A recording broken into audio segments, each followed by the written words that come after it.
사도행전 21장 1절로 16절 말씀 보도록 하겠습니다.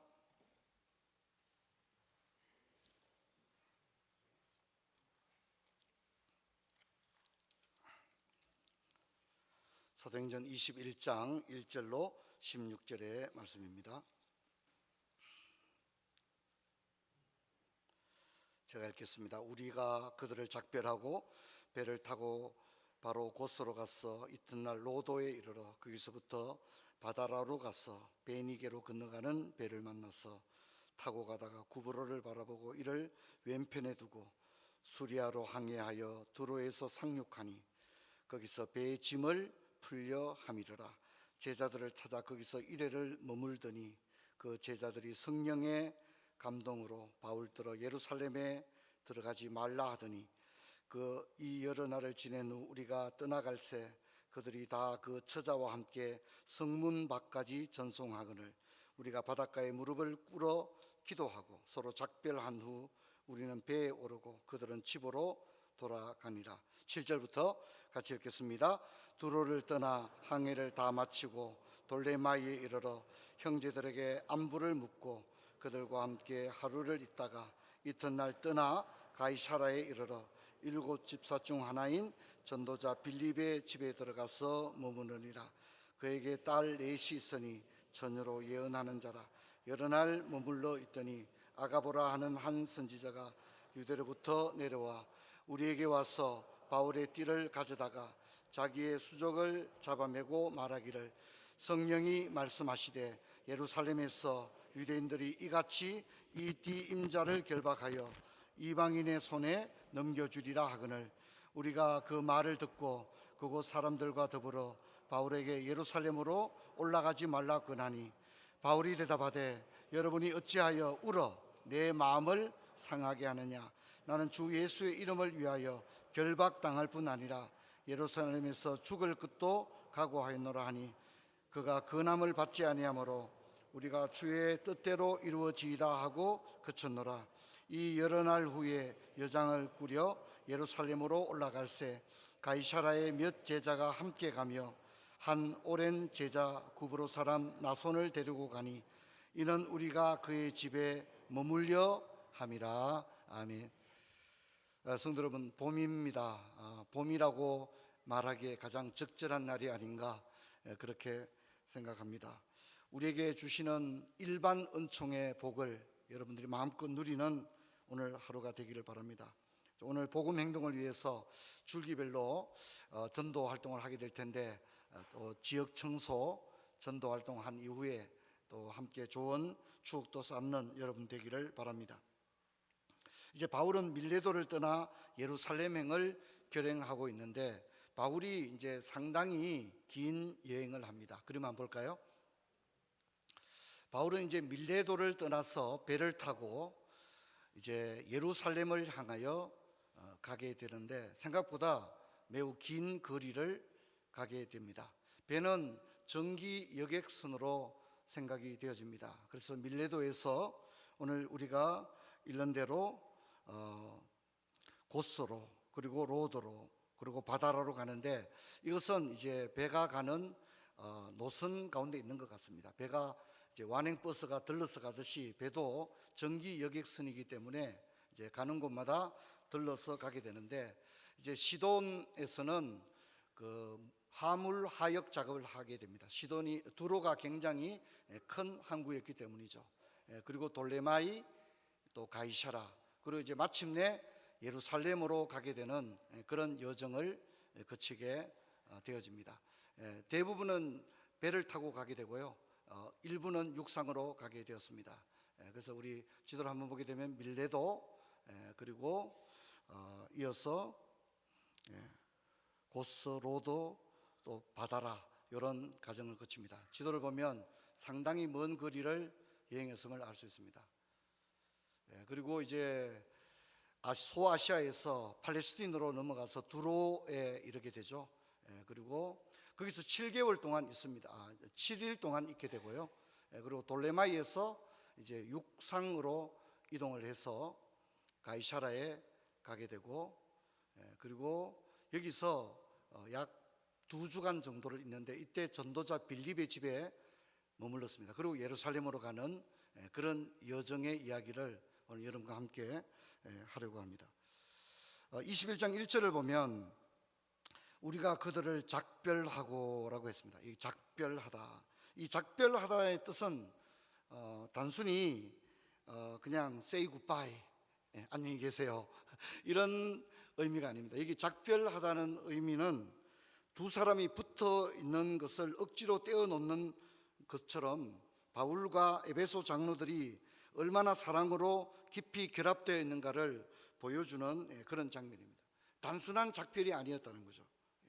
여기 작별하다 이런 뜻은 그냥 안녕히 계세요가 아니라 마치 이 두 사람이 결합되어 있는데 이걸 억지로 떼어놓는 것과 같은 그런 작별이었다.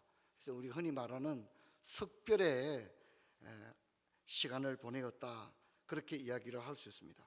이처럼 믿음의 사람들은 혈연으로 하나가 되지 않았지만 신앙 고백으로 하나가 되기 때문에 영적인 가족으로서 진짜 어쩌면 부모, 형제, 동기들보다 끈끈한 사랑을 가지고 있는데 우리가 바울의 여정에서 그런 것들을 발견하게 되어집니다. 또한 바울이 혼자 간 것이 아니라 바울이 예루살렘으로 가는데 이 예루살렘으로 가는 길이 쉽지 않은 길입니다. 왜냐하면 환란이 기다리고 있기 때문에.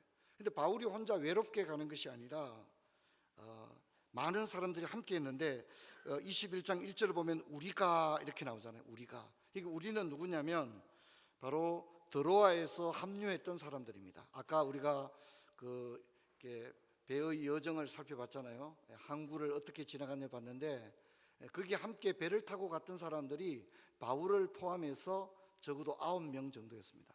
바울, 디모데, 누가는 사역자들이고 소바드라든가 아리스타고, 세군도, 가이오, 두기오, 드로비모 같은 사람들은 이방인 교회의 대표자들이었던 것으로 생각이 됩니다. 이들이 이제 구제 헌금을 가지고 예루살렘 교회를 돕기 위해서 바울과 함께 동행을 한 것으로 생각됩니다. 어려운 길을 갈 때 바울 혼자 갔다면 참 얼마나 힘들고 어려웠을까요?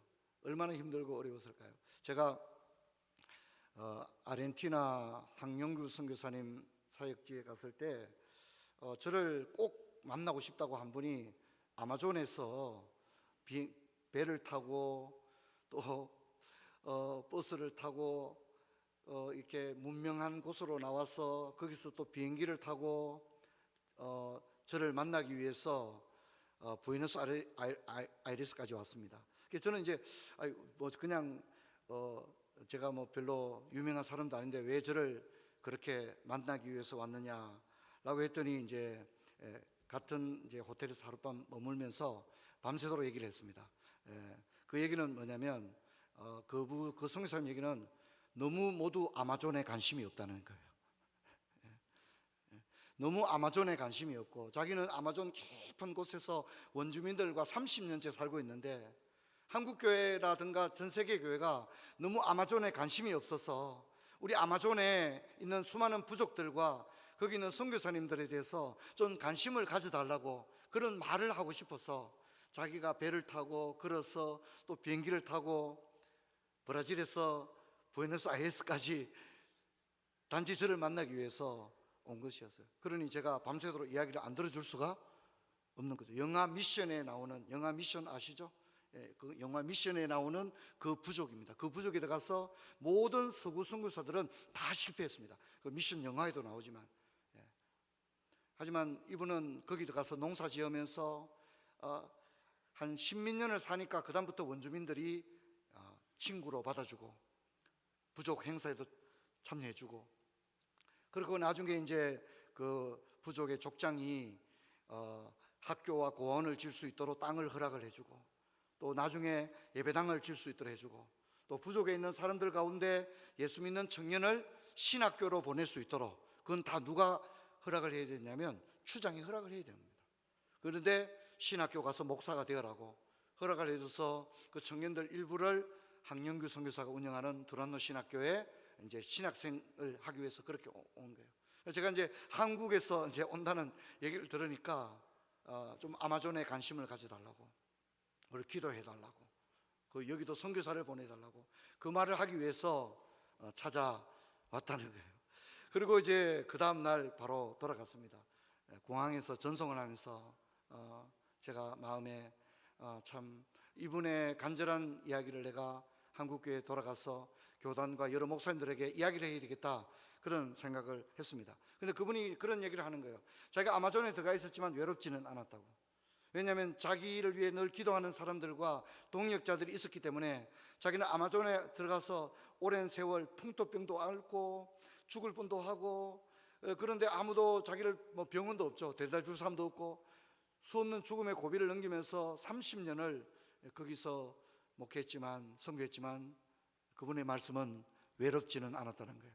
그것은 자신을 위해서 기도하는 그런 동력자들이 있었기 때문이다, 그런 이야기를 했습니다. 오늘 사도도 마찬가지입니다. 여러분, 사도가 혼자가 아니었습니다. 함께 했다는 거죠. 여러분, 이것이 얼마나 힘이 됩니까? 인생도 마찬가지입니다. 혼자면 힘이 듭니다. 하지만 나를 진정으로 사랑하고 아껴주는 사람이 있으면 어렵지가 않은 겁니다. 그래서 이제 그런 얘기를 합니다. 그 사람 친구를 보면 그 사람을 안다, 이런 얘기가 있잖아요. 그리고 이제 목사님들 또 이래 보면 그런 얘기입니다. 그 목사님의 동력자가 누구냐, 기도하는 분이 누구냐, 집안이 어떻게 되냐, 이런 걸 보고 야, 진짜 저 목사님은 예비된 목사님이다, 크게 쓰시려고 많은 동력자를 붙여주겠구나, 이제 우리가 그런 얘기를 합니다. 오늘 바울도 예루살렘으로 가는 길이 즐거운 길이 아닙니다. 죽으러 가는 길입니다. 그런데 여기 9명이 바울과 함께 동행하니까 바울에게 얼마나 힘이 되었겠습니까? 여러분, 바울은 두로에서 7일간 체류하는데 이제 하물 하역 작업이 일주일 동안 이루어진 것 같습니다. 그래서 어쩔 수 없이 두로항에서 일주일간 체류하게 되는데 3절을 보면 이제 제자들을 만났다 그랬습니다. 21장 4절로 6절을 보면 제자들을 찾아 거기서 이래를 머물더니 그 제자들이 성령의 감동으로 바울더러 예루살렘으로 가지 말라 하더라. 또 여러 날을 지낸 후 우리가 떠나갈 새 그들이 다 처자와 함께 성문 밖으로 전송하거늘 우리가 바닷가에서 무릎을 꿇어 기도하고 서로 작별한 후 우리는 배에 오르고 그들은 집으로 돌아가니라 했습니다. 여러분, 4절로 6절을 보면 바울의 예루살렘으로 올라가는 그것을 만류하는 성도들의 얘기가 나오는데 바울은 일관된 의지로 예루살렘행을 결행하고 있습니다. 그리고 이제 이들이 일주일을 함께 지낸 이후에 자녀들과 모든 사람들이 성문 밖까지 나와 전송을 했다는 겁니다. 그냥 멀리 안 갑니다, 안녕히 가세요, 이게 아니라 바울이 고난의 길을 가니까 성문 밖까지, 우리 한번 답니다. 성문 밖까지. 그는 이제 사랑의 마음을 그렇게 나타내는 거죠. 아이들까지 다 그 성문 밖까지 와서 이렇게 작별을 이렇게 하는 것입니다. 그리고 두로 항구의 해변가에서 무릎을 꿇고 기도했다, 성경에 그렇게 나옵니다. 바닷가에서 무릎을 꿇고 기도하고 서로 작별한 후에 우리는 배에 오르고 그들은 집으로 돌아가니라. 얼마나 아름다운 모습입니까? 얼마나 아름다운 모습. 여러분, 우리 그리스도인들의 모습이 그런 것입니다. 여러분, 우리는 하나님께서 맺어준 영적인 가족인 줄로 믿습니다. 어떻게 되든지 말든지. 그게 아닙니다. 여러분, 우리 안에 계신 성령님은 동일한 성령이 계신 줄로 믿습니다. 그렇기 때문에 성령께서 우리에게 그런 마음의 동질감을 주는 것입니다. 여러분, 이것이 그리스도인들의 만남과 이별입니다. 오늘 얼마나 개인주의가 당연한 시대가 되었습니까? 그래서 교회도 쉽게 정하고 쉽게 옮깁니다. 한 교회에서 20년 생활해도 전혀 마음의 문을 열지 않습니다. 전혀 마음의 문을 열지 않습니다. 그냥 교회 갔다 집에 가고, 물론 그럴 사정이 있겠죠. 교회는 인내를 가지고 기다려줘야 합니다. 하지만 여러분, 저는 여러분에게 말하기를 원합니다. 기꺼이 형제 자매들과 여러분 주위에 있는 같은 성도님들과 마음의 문을 여시고 서로 위로하고 격려하고 또 한 마음이 되는 기꺼이 영적인 가족이 되어지는 여러분 되시기를 주의 이름 축원합니다. 저는 이제 종종 목회하면서 마음이 아플 때는 성도들이 교회를 떠나갈 때입니다. 근데 왜 떠나갑니까? 여러분, 이유는 하나입니다. 사랑하지 못했기 때문입니다. 교회가 그 성도님을 사랑해 주지 못했기 때문이고, 그 성도님도 마음의 문을 열고 교회를 사랑하지 못했기 때문입니다. 다른 이유는 없는 거죠. 다른 이유는 없는 것입니다. 우리가 서로 사랑하지 못했기 때문에, 저는 지금까지 목회하면서 어떤 말씀 때문에 떠나가고 믿음이 달라서 떠나가고 그런 건 한 번도 보지 못했습니다. 결국은 우리가 서로 뭐 하지 못했다는 거죠? 서로 사랑하지 못했기 때문에 결국은 떠나가는 것이다, 그렇게 생각합니다. 그러니까 오늘 바울이 예루살렘으로 올라가는 길에 만났던 사람들의 모습을 보면 그냥 안녕히 계세요, 안녕히 가세요, 이게 아닙니다. 성문 밖까지 아이들까지 다 와서 전송하고, 두로항에서 배 타기 전에 바닷가에서 무릎을 꿇고 함께 기도한 다음에 바울 일행은 배에 오르고 저들은 집으로 돌아가니라. 여러분, 그림을 그려보시기 바랍니다. 얼마나 아름다운 그림입니까? 여러분, 저는 이 그림, 이 바울의 이 예루살렘으로 올라가는 이 이야기를 그냥 단순히 어떤 글로 읽을 것이 아니라 우리가 이렇게 한번 상상을 해보고 이렇게 그려보게 되면 참 이게 얼마나 아름다운가, 그런 생각을 하게 되어집니다. 여러분, 이제 바울은 돌레마이에서 하루를 머물고 돌레마이에서 이제 배에서 내리게 됩니다. 그리고 이제 여기서 또 다시 사람을 만나는데 그곳에 있는 형제들을 만나고 그 형제 자매들의 안부를 묻고 그렇게 한 것을 볼 수 있습니다. 바울이 지금 뭡니까? 가는 곳마다 야, 맛집이 어디지? 어디 카페가 좋대더라. 그게 아니라 가는 곳마다 바울의 관심, 바울이 만났던 사람들은 다 뭡니까? 교회와 형제 자매들이었습니다. 할렐루야. 우리 한번 합시다. 그들의 안부를 묻고, 그들의 안부를 묻고. 바울의 관심이 야, 어떻게 하면 살 수 있을까? 야, 어떻게 하면 피할 수 있을까? 어떻게 하면 예루살렘에 가면 어떻게 하면 내 안전을 지킬까? 이게 아니라 예루살렘으로 올라가는 길에 두로, 돌레마이, 또 이제 앞으로 가이사랴 가는 곳마다 바울의 관심은 교회와 형제 자매들과 그들의 신앙의 형편과 안부를 묻는 데 있었다는 겁니다. 우리 성경에 내 보물이 있는 곳에 내 마음이 있다고 그랬는데, 여러분, 저와 여러분의 마음이 교회와 형제 자매들에게 있기를 주의 이름 축원합니다. 그것이 얼마나 아름답고 귀합니까? 그래서 늘 형제 자매들의 안부가 궁금하고 서로 만나 교제하고 친교를 통해서 위로하고, 여러분, 이것이 아름다운 것입니다. 그리고 마침내 도보로 가이사랴에 가게 되는데, 여기서 여러 날 있다고 해서 10절과 15절은 구체적으로 일주일 이런 말이 안 나오지만 헬라의 관용적인 표현을 보게 되면 보름 정도로 머무른 것으로 생각이 되어집니다. 그리고 여기서 이제 본격적으로 예루살렘에 올라가면 실제로 체포됩니다. 여기서 붙잡히게 되어집니다. 유대인들에게 붙잡혀서 로마 군인들에게 넘겨지게 되어집니다. 여러분, 그런데 여기서 바울은 2주간을 있는 동안에 가이사랴에서 초대교회 7집사 중에 한 사람인 빌립의 집에 머물게 되었다는 것입니다. 여러분, 집사이자 전도자인 빌립은 어떤 사람입니까? 스데반과 함께 초대교회에서 가장 성령에 충만했던 집사이자 전도자입니다. 그는 강력한 전도 활동을 펼쳤던, 에티오피아의 네시에게도 가서 복음을 전하고 그랬던 사람이 전도자 빌립입니다. 그래서 하나님께서 이제 예루살렘으로 올라가기 전에 바울을 2주간 동안 전도자 빌립의 집에서 머물게 한 것은 여러모로 의미가 있는 겁니다. 성령 충만한 빌립의 집에 머무는 동안 예루살렘으로 올라가는 것을 준비할 수 있도록 하나님께서 환경을 열어주셨다, 그렇게 생각합니다. 여러분, 우리가 보름 정도 어떤 사람과 함께 머물게 된다면 영향을 어떻게 됩니까? 서로 주고받는 거죠. 보름의 시간은 굉장한 시간이거든요.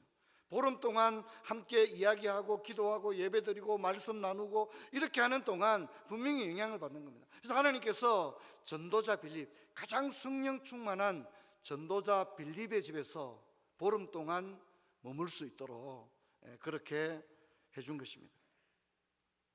어떤 사람과 함께 있느냐, 여러분, 이것이 심지어 인생을 바꾸어 놓을 수 있는 줄도 믿습니다.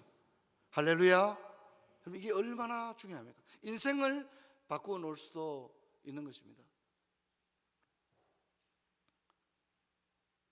그러므로 바울에게도 이 만남과 교제 시간은 아름답고 유익한 시간이었습니다. 여러분, 잠언 27장 17절을 보면 철이 철을 날카롭게 하는 것 같이 사람이 그의 친구의 얼굴을 빛나게 한다 그랬습니다.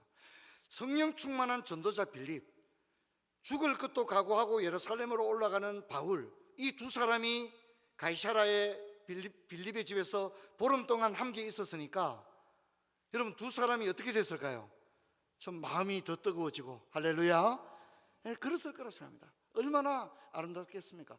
바울의 마음에 물을 끼얹어서 아유 난 예루살렘 못 가겠어 그렇게 하는 사람이 아니라 바울의 마음에 불같은 열정을 일으키게 하는 그 사람의 집에 갔다는 것입니다.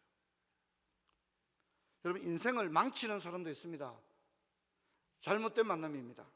인생을 빛나게 할 수도 있습니다. 철이 철을 날카롭게 하는 것처럼 내 인생을, 그 만남이 내 인생을 더욱 빛나게 해주는 그런 만남이 있는 것입니다. 그럼 그게 배우자일 수도 있습니다. 친구일 수도 있습니다. 동료일 수도 있습니다. 이제 제 가까운 자매님이 너무 요즘 표정이 좋은 거예요. 그래서 내가 야, 고린도 전후서가 괜찮은가 보다 그런 생각했더니 이제 집에 가서 뭐 또 열심히 보더라고요. 그죠? 얼마나 열심히 보는지, 열심히 보는 게 뭔지는 얘기하지 않겠습니다. 예. 여러분, 나를 빛나게 해주는 사람이 있는 거예요. 예. 나를 빛나게 해주는 사람이 있는 것입니다. 결정적인 순간에 나를 붙들어주고 기도해주고 또 조언해주고 또 함께 걱정해줘서 힘든 시기를 지나가게 해줄 수 있는 그런 사람이 있는 겁니다. 바울에게는 이 전도자 빌립 같은 사람이 있는, 그렇기 때문에 바울이 예루살렘에 올라가서 담대하게 복음을 전합니다. 여러분, 그것은 이 빌립의 집에서 보름 동안 머무르는 시간이 바울에게는 예루살렘에서 맞게 될 엄청난 환난 앞에 준비하는 일종의 수련회와 같은 그런 역사가 있었던 것입니다. 얼마나 아름다운 것입니까? 여러분도 바울과 빌립과 같은 누군가를 더 빛나게 해주는 그런 사람이 되시기를 주의는 축원합니다. 그런데 여러분, 바울이 가이사랴에 있는 동안 바울에게는 은혜의 시간도 되었지만 한편으로는 갈등과 유혹도 있었습니다. 사도행전 21장 10절 12절 보면 여러 날 머물러 있더니 아가보라 하는 한 선지자가 유대로부터 내려와 우리에게 와서 바울의 띠를 가져다가 자기 수족을 잡아매고 말하기를 성령이 말씀하시되 예루살렘에서 유대인이 이같이 이 띠를 결박하여 이방인의 손에 넘겨주리라 하거늘 우리가 그 말을 듣고 그곳 사람과 더불어 바울에게 예루살렘으로 올라가지 말라 권했다 그랬습니다. 어떤 선지자가 내려와서 바울의 띠를 가져다가 자기 수족을 메고 이 띠 주인이 예루살렘에 올라가면 이렇게 결박당하게 될 것이다, 그렇게 이야기를 하고 있습니다. 그런데 여러분, 참 이게 어려운 얘기인데요, 한번 잘 보시기 바랍니다. 우리가 앞에 두로에서도 예루살렘에 올라가지 말라고 그랬죠, 그죠? 근데 이 가이사랴에서도 예루살렘에 올라가지 말라 그랬는데 본문을 자세히 한번 볼까요? 여기 보면 바울더러 예루살렘에 올라가지 말라 하더라. 그 다음에 21장 12절도 보면 바울더러 예루살렘에 올라가지 말라 권하니 그랬는데요, 두로와 가이사랴에 있는 사람들이 성령을 통하여 모두가 예루살렘에서 환난이 있을 거라고 말했는 데는 일치하고 있습니다. 그런데 여러분, 본문을 자세히 볼 필요가 있습니다. 한번 볼까요? 성령의 감동으로, 여기까지는 좋아요. 성령의 감동으로 분명히 바울이 예루살렘에 올라가서 환난이 있는 건 사실이에요. 이걸 성령께서 깨닫게 해주신 거예요. 그래서 성령의 그런 감동으로 바울더러 예루살렘에 올라가지 말라 뭐라고요? 하더라 라고 말했는데 중요한 것은 주어가 성령이 아니라는 거예요. 여러분, 예루살렘에 올라가면 환난이 있을 거라고 한 것은 성령의 감동으로 주신 말씀이 맞지만 성령께서 바울에게 올라가지 말라고 한 건 아니라는 것입니다. 지금 여기서 중요한 것은 예루살렘에 올라가면 뭐가 있다고요? 환난이 있다고 하는 것은 성령의 감동으로 여러 사람들에게 알려주신 것이에요. 하지만 성령께서 바울에게 올라가지 말라고 명령한 건 아니라는 것입니다.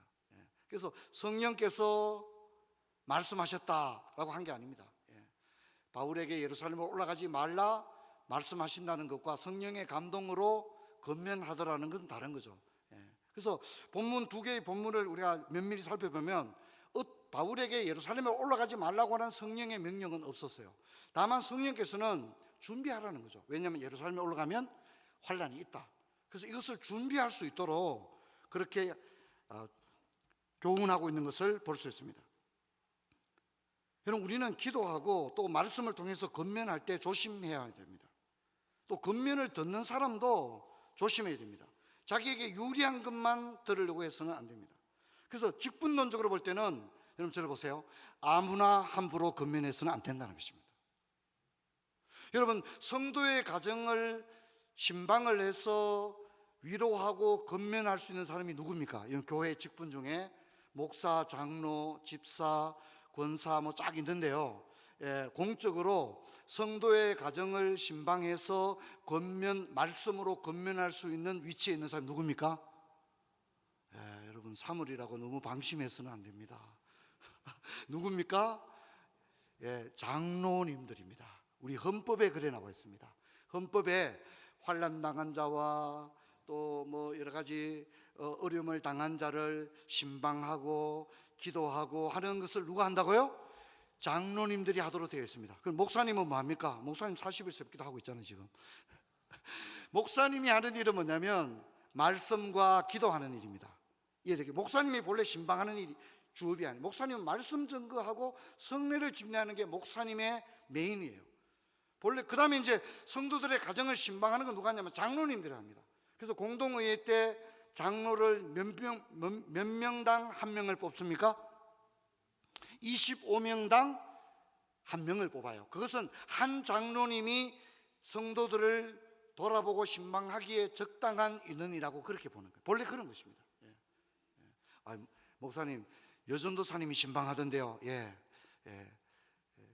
여러분, 부목사님, 우리나라의 부목사 제도는 1950년도부터 시작되었습니다. 선교사님들이 들어오던 1885년부터 1950년도까지는 신방전도사라든가 부목사라는 개념 자체가 없었습니다. 1950년 전후에 한국교회가 굉장히 부흥하니까 이걸 다 감당을 장로님들 할 수가 없으니까 그걸 위해서 부목사님, 신방전도사님 이런 제도들이 그때부터 생겨난 것이죠. 본래 우리 헌법에는 장로님들이 하시는 일인 거예요. 그리고 장로님들이 특별히 신방할 자를 목사님에게 보고하며 이렇게 되어 있는 거예요. 그러면 이제 목사님이 신방을 하는 거죠. 그러므로 여러분 기억해야 됩니다. 아무리 가까이 있더라도 아무리 가깝고 그 집사님을 내가 가장 많이 알아요. 이해되겠죠? 그 집사님을 내가 가장 많이 알아도 성경적이고 영적 권위의 권면을 함부로 할 수 있는 것은 어떻게 해요? 아니라는 점을 분명히 알아야 됩니다. 여러분, 권면이라고 하는 건 예를 들어서 제가 바울 당신 올라가지 말라고. 여러분, 바울이 올라가야 됩니까? 올라가지 말아야 됩니까? 올라가야 되잖아요. 올라가야 되는데 함부로 권면할 수는 없다는 걸 알아야 됩니다. 그러므로 이 권면이 얼마나 무서운 얘기입니까?